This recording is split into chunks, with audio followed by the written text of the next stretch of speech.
I consider myself still being in a period of waiting at this point. For what, 10 years now? I've been waiting to get healed for the last 10 years of my life, and I still am waiting. 10 years ago, I fell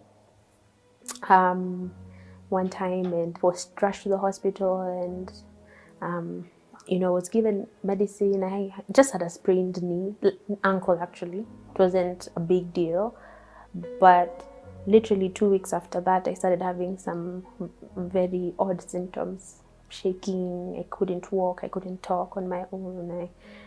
Things were just flailing in their own way. And for something that I thought was a small issue, ended up taking so long to heal. So for about 4-5 months that year, that was 2010, I couldn't do things on my own. I needed someone to move around with. I needed to use crutches in order for me to, just get by. I couldn't write. I couldn't see properly.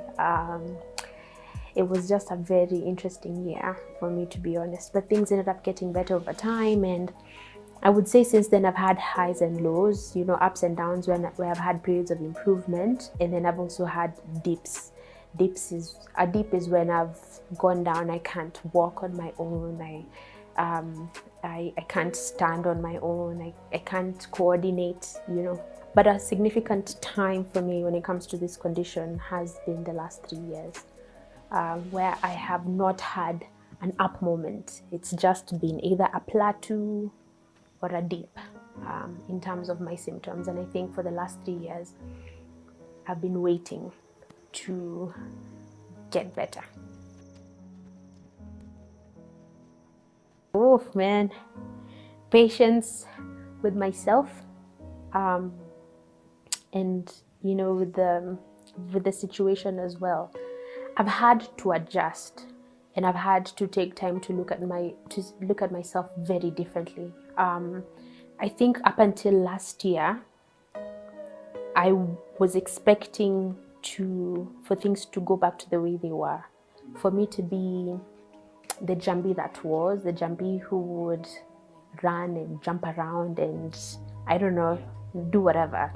But last year I had a very enlightening moment that showed me that, maybe that Njambi might never come back. And because of that, I had to take time to look at myself differently, and that has taken patience. That has taken, to be honest with you, a bit of strength,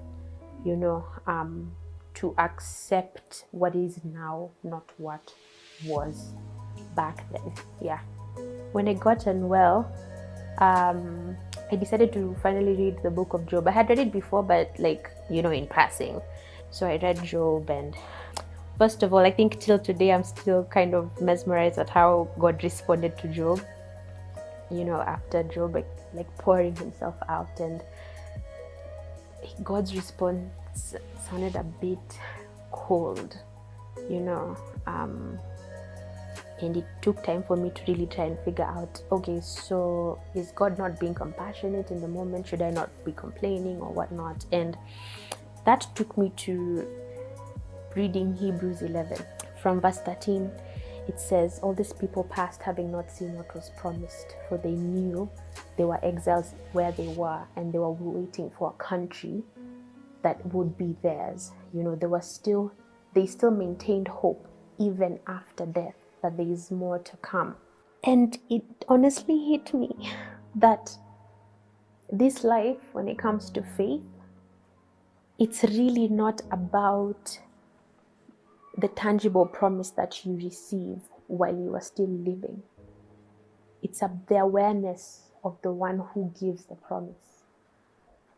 And that honestly changed how I look at Christianity. It changed how I look at life. It changed how I look at faith. Now I'm in a place where I'm okay. If God decides to heal me, I mean, that would be fantastic. But if he chooses to take a little longer than expected, that's how I feel right now, then it's also okay, because my life is not about what I'm given by God, it's about God Himself.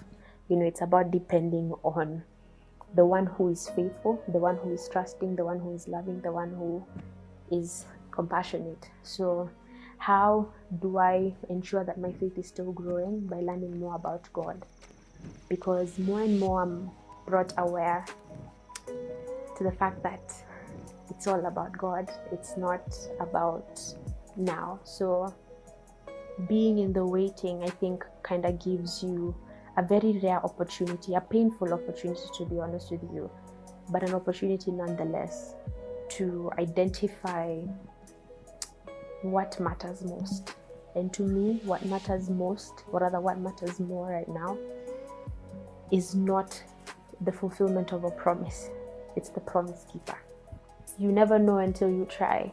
I think being in the waiting, there are days you will wake up and not want to keep holding on. You will not want to keep the faith or to stay strong, and I think that's okay.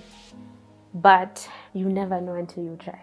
You never know until you push yourself a little further.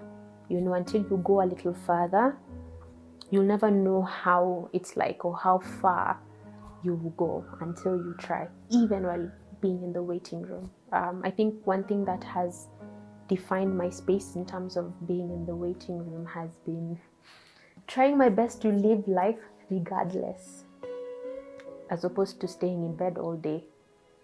And that's my main takeaway. I'm never going to know if I can walk to the bathroom until I try. I'll never know if I can, brush my teeth or walk to the taxi until I try.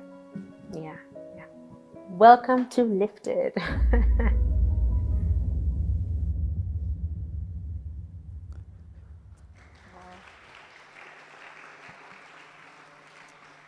Wow.